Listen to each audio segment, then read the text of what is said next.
VAT বৃদ্ধি কথাটি বাংলাদেশের জনগণ, বিশেষ করে সাধারণ জনগণের জন্য এক বিভীষিকার নাম।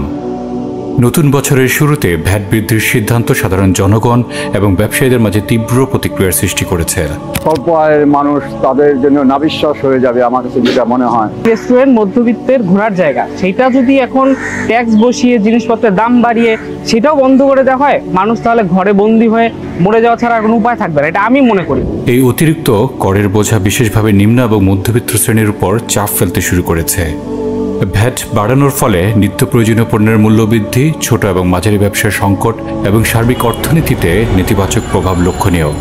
খুনি হাসিনা রেজিমের দীর্ঘদিনের দুর্নীতি এবং অদক্ষতা ঢাকতে কর ব্যবস্থার উপর অতিরিক্ত চাপ প্রয়োগ কি ন্যায়সঙ্গত ছিল?